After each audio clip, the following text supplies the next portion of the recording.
Oi, tudo bem? Hoje a gente vai falar daquele paciente com dor crônica que já fez de tudo e não melhorou. E ele foi buscar você, instrutor de Pilates, como a última esperança. Então você tem que dar algo diferente para ele. Tem que fazer algo diferente, senão vai continuar tendo resultados iguais.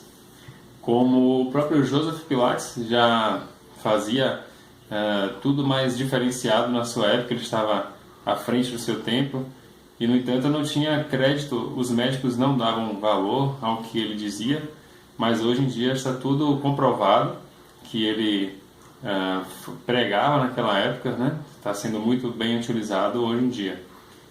E para a gente começar a abordar esse paciente de uma forma melhor e diferente, a gente começa também por uma avaliação que vai dar um melhor norte para a gente conseguir desenvolver o trabalho posteriormente. E essa avaliação é baseada no método SEBS. O método SEBS ele foi adaptado para a cultura brasileira por pesquisadores brasileiros importantes nessa área de dor, entre eles o Felipe Reis e o Ney Mesiá, com quem eu tive o privilégio de aprender sobre esse assunto. O SEBS, essa sigla, o S quer dizer de somático, o C de cognitivo, E de emocional, B de behavior ou comportamento e o outro S que é social.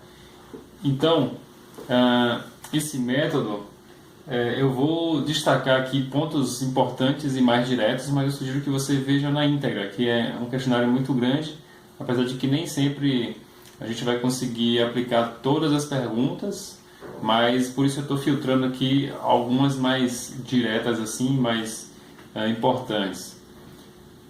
Com esse método de avaliação, você vai fazer com que o seu paciente seja o protagonista da sua cura, porque você vai ajudar ele a entender melhor a situação que está ocorrendo com ele realmente, que muitas das vezes é bem diferente do que ele pensa sobre si mesmo. Se é a primeira avaliação dele com você, você vai somente fazer as perguntas e ouvi-lo. Sei que ouvir bastante, pratique isso. Deixa ele falar sem interferir, só faça as perguntas diretamente, sem dar muito rodeio e sem interrompê-lo ou dar sugestões. Tem que ser uma pergunta neutra do jeito que vem lá no questionário, para a gente não estar interferindo na forma dele responder. Agora, se você já acompanha esse paciente há mais tempo e você vai reavaliá-lo, aí você pode fazer algumas intervenções já ao passo que ele vai respondendo, que é o que a gente vai abordar logo adiante, que é a educação em dor baseada em neurociência. Essa avaliação ela vai nos dar esses dados importantes para que a gente possa trabalhar o Pilates, os movimentos, e associar também com a educação em dor baseada em neurociência. Para aí sim a gente ter resultados muito melhores. Então, chegando na parte somática, a gente, ao invés de pegar o exame de raio-x ou de ressonância e você mesmo, profissional, começar a analisar e falar sobre o resultado do exame para ele, a gente pergunta o que é que diz o raio-x, o que é que diz a ressonância. Eu lanço essa pergunta para o paciente, porque aí eu vou ter uma noção, eu vou entender o que é que ele tem de conhecimento acerca de si mesmo, até onde ele entende sobre o que está acontecendo com ele. Outra questão somática, se ele teve alguma dificuldade de se movimentar. Isso vai nortear o nosso plano de aula no Pilates. Se ele chega dizendo que está com dificuldade de subir escadas, eu não vou fazer com ele na aula o exercício forward lunge, exercícios que exijam bastante dessa biomecânica dele. O que não quer dizer que eu não vá movimentar os membros inferiores dele. Claro que eu vou fazer exercícios moderados trabalhando membros inferiores. E quando for perguntar sobre a dor, ao invés de perguntar somente quando dói e há quanto tempo dói, pergunte o que ele pensa quando tem os sintomas. porque a gente vai ver o nível de catastrofização, como é que está essa questão cognitiva dele. Eu fiz essa pergunta há alguns dias para um paciente, o que você pensa quando acontecem os sintomas? E aí ele respondeu, ferrou. Falou até um palavrão mais feio, mas ele disse, enfim, que aí ele não poderia mais, a partir daquele momento, ele percebia que não poderia mais fazer nada durante a semana toda, que deixaria de ir trabalhar, deixaria de pegar a filha dele no colo, e aí realmente aquela impressão de que ferrou, como ele mesmo falou.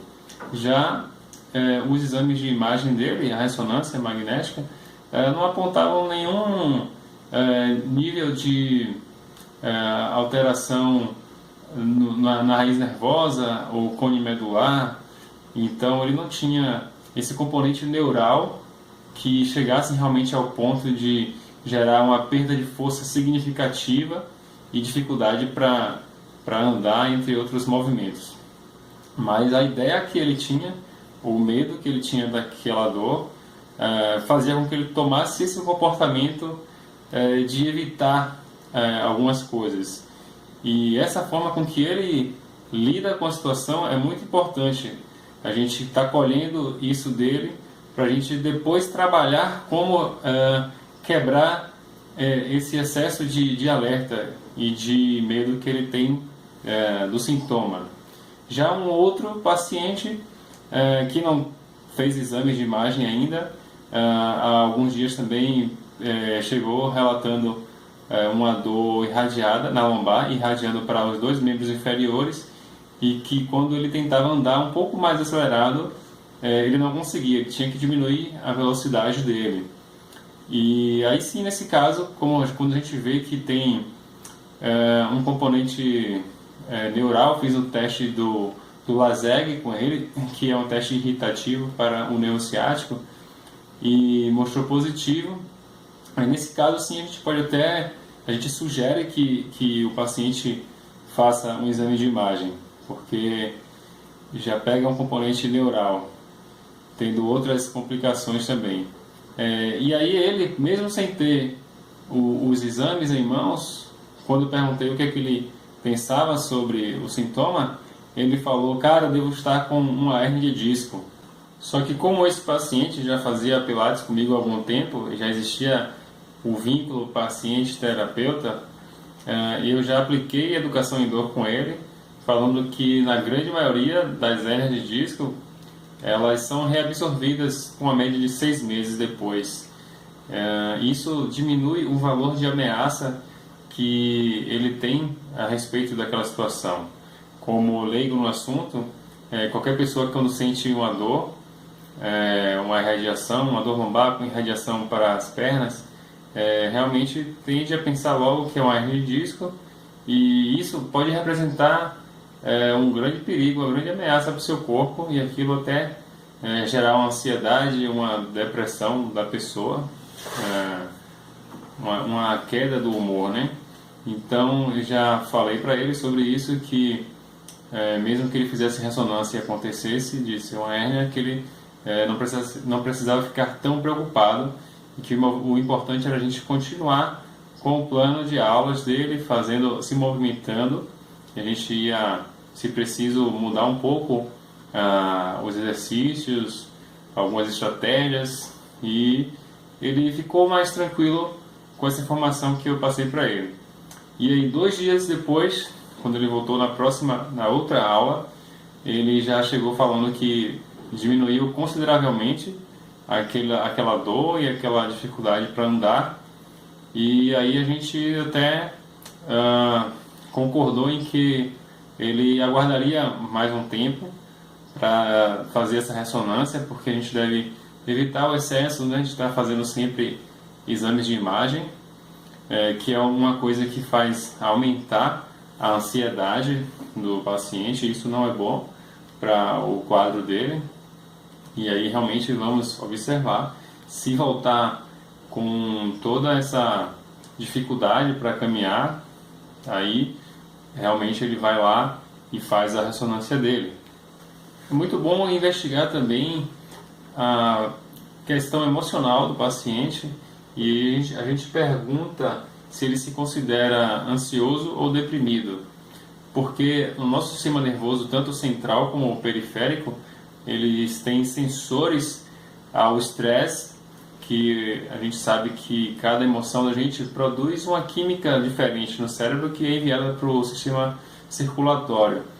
E com a pessoa que sofre de dor crônica, esses sensores estão mais receptivos e a pessoa pode sentir mais dor, ficar mais sensível com o estresse e esses hormônios liberados na corrente sanguínea. Outra pergunta que é muito importante fazer para o seu paciente é: o que você faz quando sente os sintomas?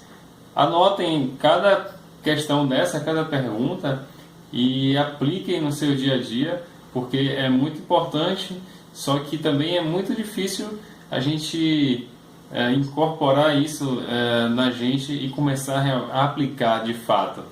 Então eu quero que vocês anotem, apliquem e até comentem depois como é que foi, para a gente ir ajudando um ao outro. Então, voltando para a pergunta, o que você faz quando sente os sintomas?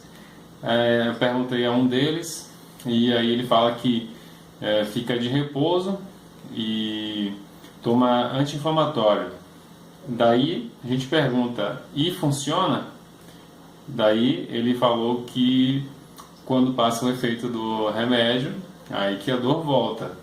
Então isso é para a gente pensar juntos para sugerir novas estratégias mais eficazes. E no caso de ele fazer uma medida que funcione, como ele continuar fazendo as atividades, eu continuo caminhando, eu faço uma meditação, ou eu vou para a academia, faço exercícios mais leves, exercícios do Pilates que eu faço em casa, alguns que eu já aprendi. Nesses casos que ele toma uma boa atitude para enfrentar o problema, a gente vai reforçar a importância dele estar fazendo isso e certificar que esse é o caminho certo, que ele deve continuar fazendo. No que diz respeito ao âmbito social, a gente pergunta se ele precisou fazer alguma adaptação para o seu trabalho ou o seu lazer, esporte.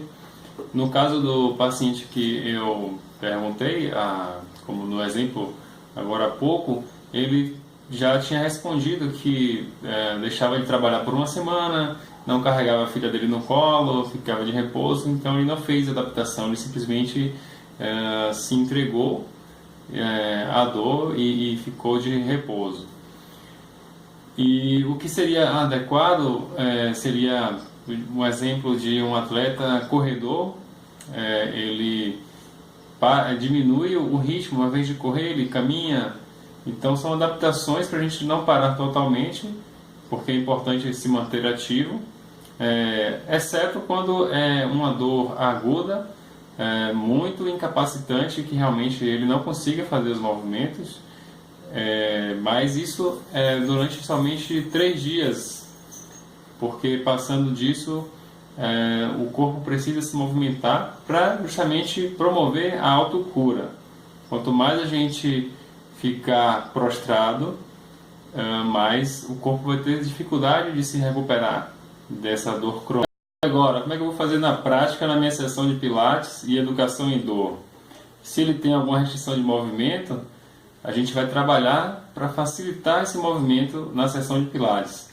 Por exemplo, uma flexão de coluna, se ele sentir dor ou tem medo, a gente vai fazer essa flexão de uma forma moderada. Temos várias possibilidades, como o pelvic clock, stomach massage, down stretch, repertório que não falta. Quando for dor inespecífica, a gente sempre vai incentivar que ele se mantenha ativo e evitar fazer exames de imagem, porque a gente já viu que esses exames, primeiro a gente tem que ter uma suspeita de uma patologia mais grave para realmente ter a necessidade de fazer uma ressonância magnética, um raio-x. Resumindo, nós profissionais do Pilates só conseguiremos transformar mesmo a vida do nosso paciente, do nosso aluno, quando a gente transformar a nossa forma de trabalhar, transformar a nós mesmos. Eu, quando comecei a estudar sobre neurociência da dor e consegui encaixar na sessão de Pilates, movimento, desconstruindo o medo do movimento e da dor, foi que realmente eu tive uma grande mudança e para mim é um divisor de águas, eu considero antes e depois de conhecer essa ciência, e eu espero que vocês apliquem e compartilhem com a gente aqui também o seu resultado, para a gente ir sempre acrescentando, se ajudando. Até o próximo vídeo e um grande abraço!